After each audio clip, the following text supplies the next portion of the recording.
Well, now, under-18s in England are being groomed for sexual activity in far greater numbers than was ever imagined, according to a government-commissioned report.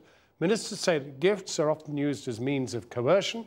Children's Minister Tim Lawton says a more robust strategy is needed to deal with the problem, and he's launching a plan to make sure agencies work together to prevent children being sexually exploited by gangs and individuals. A warning, this report by Katie Razzle does contain some flash photography. They're befriended, then exploited, coerced into sexual activity, and it's child abuse. It happened to a young woman we'll call Sharon, who was 12 and in a children's home. These men looked normal, everyday kind of people. They didn't look scary, they didn't frighten me. They gave me everything that I needed, gave me a support network.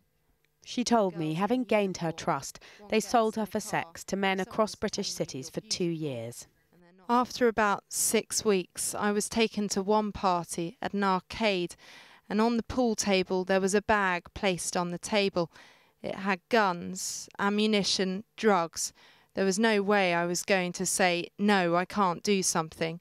There was nothing I could do. You were frightened of them? I was frightened.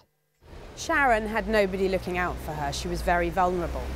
But the government said today it would be a myth, the rest of us, to think that this sort of child exploitation only happens to children who are in care or have neglectful parents. They said that children in Britain are being sexually abused in far greater numbers than we ever imagined, and that what happened to Sharon could happen to any child from any background.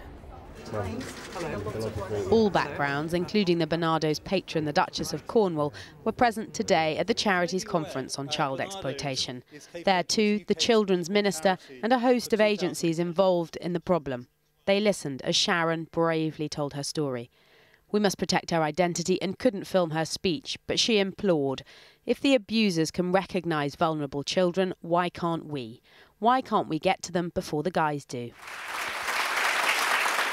This footage shows one gang on the hunt for teenage girls in Derby. The government says safeguarding children boards, which should be protecting kids, often ignore the problem. This is happening in every city, in every town, in every village and rural area, up and down the country. And if you say that it's not a problem in your area, you're not looking for it. If you turn over the stones, you will find it. So LSCBs have got to have a reality check. The government's new action plan says specialised training will be introduced for police and other agencies. There'll be more advice for parents to help recognise the signs of sexual exploitation, and robust prosecutions and better treatment of vulnerable witnesses. But what evidence is there that large numbers of children are being coerced, sometimes in return for as little as a packet of cigarettes? Official figures estimate 2,000 children are involved. But just a few weeks ago, Channel 4's Dispatches programme revealed that many cases go unreported, so the number may be far higher. 9 men were convicted of abusing 27 girls aged 12 to 16 in Derby. There have been high-profile prosecutions, including a gang of mainly Asian abusers in Derby and a 19-year-old Devon man jailed for 10 years.